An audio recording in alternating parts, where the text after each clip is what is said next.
मनुष्यता के इतिहास में परमात्मा की इससे श्रेष्ठ कोई परिभाषा नहीं की जा सकी। वैसे तो परमात्मा की परिभाषा करना ही कठिन है, असंभव है, लेकिन अगर शब्दों में व्यक्त किया जाए तो श्रेष्ठतम शब्द हैं, श्रेष्ठतम वचन हैं कि वह रस रूप है। रसो वैसा, रस का अर्थ है जो प्रवाहमान है, जो बह रहा है। जब सद्गुरु जीवित होता है तो जीवंत सद्गुरु के भीतर से जो निकलता है वह रस रूप प्रवाहमान होता है, बहता है, उसमें गति होती है, उसमें वो ताजगी होती है जैसे कुएं का जल या सरिता का जल, गंगा का जल। लेकिन जब सद्गुरु शरीर छोड़ देते हैं तो उनके मुंह से निकले हुए शब्द पंडित, पुजारी, मुल्ला, मौलवी के हाथ लग जाते हैं और वे सिर्फ शब्दों को रटते हैं, कंठस्थ कर लेते हैं, उनका उच्चारण करते हैं, उन्हें सुनाते हैं और उन्हीं का पाठ करते हैं। तो जो शब्द पंडितों के हाथ लग जाता है, पुरोहितों के हाथ लग जाता है, मुल्ला, मौलवी, पादरी के हाथ लग जाता है, वो मुर्दा शब्द हैं। आप उनको सिर्फ यंत्र की तरह उच्चारण कर रहे हैं और फिर उनमें रस नहीं रहता, उनमें गति नहीं रहती, उनमें बहाव नहीं रहता, वो प्रवाहमान नहीं रहते।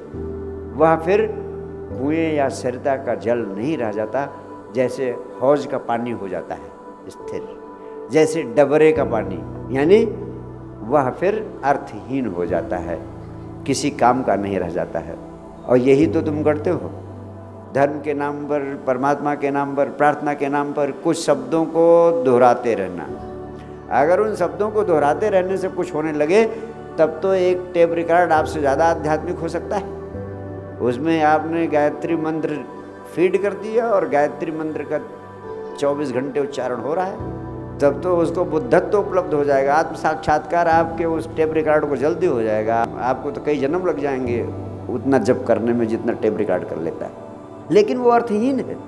जीवंत सद्गुरु की यही उपयोगिता है कि उसको तुम आत्मसात कर सकते हो। उसकी वाणी की तरंगें विद्युत ऊर्जा बनकर आपके हृदय को छूती हैं, स्पंदित करती हैं, भीतर से झकझोरती हैं और आपको बदलने में सक्षम होती हैं। आप सद्गुरु के संदेश को आत्मसात कर सकते हो, उसे पी सकते हो, उसे पचा सकते हो। आपने क्राइस्ट का नाम सुना होगा, जीसस का।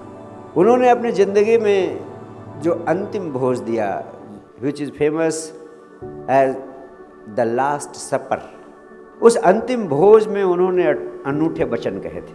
उन्होंने अपने शिष्यों से कहा, ये भोजन जो तुम्हें करा रहा हूँ, जीवन का अंतिम भोजन जो उन्होंने किया, द लास्ट सफर, अपने शिष्यों के साथ, उन्होंने कहा ये भोजन साधारण भोजन नहीं है, ये मेरा मांस है। उन्होंने कहा ये साधारण भोजन नहीं है, इसमें मेरी मज्जा, और ये जो तुम्हें भोजन के साथ शराब पिला रहा हूँ, ये साधारण शराब नहीं है, ये सीधे सीधे मेरा रक्त है, मेरा खून है। ये जो भोजन तुम्हें दे रहा हूँ, इसका अर्थ है, इसका संदेश है कि मुझे खाओ, मुझे पियो, इस तरह कि मुझे पचा जाओ, पूरा पूरा हजम कर जाओ। यानी इतना बड़ा संदेश उन्होंने दिया कि तुम सिर्फ अनुयायी न बन जाओ, सिर्फ फॉलोअर न बन जाओ कि हम तो भाई गुरु नानक के अनुयायी हैं, हम तो भाई कबीर पंथी हैं। कबीर पंथी होकर तुम क्या करते हो? सिर्फ जपू जी का पाठ किए जा रहे हो, पाठ किए जा रहे हो, पाठ किए जा रहे हो, शब्द ही तो बोल रहे हो, उसका प्राण तो तुम्हारे प्राणों में जा ही नहीं रहा, तुम्हारे भीतर उतर ही नहीं रहा। तुम तो सिर्फ टेप रिकॉर्ड बन गए हो, 2 कौड़ी का काम कर रहे हो, अपमान कर रहे हो ग्रंथ साहिब का, अपमान कर रहे हो सदगुरु नानक का, अपमान कर रहे हो जपू जी का। यानी तुम सिर्फ अनुयायी न रह जाओ, तुम पी जाओ, तुम सदगुरु को पी जाओ, तुम सदगुरु को पचा जाओ, तुम सदगुरु को आत्मसात कर जाओ। जब तक तुम बदलोगे नहीं तब तक तुम्हारा पीना नहीं संभव होगा, तब तक तुम्हारा पचाना नहीं होगा।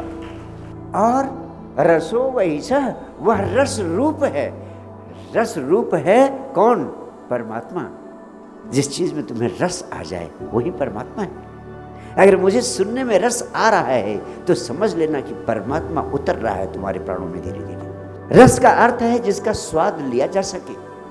अगर तुम सिर्फ पाठ करते हो तो स्वाद तुम्हें कुछ नहीं मिलता है। धर्म के नाम पर तुम हर जगह शब्द सुनते रहते हो, लेकिन स्वाद नहीं मिलता है तुम्हें। जबकि उपनिषद का सूत्र कहता है रसो वही सह, वह रस रूप है। जहाँ रस नहीं वहाँ परमात्मा नहीं।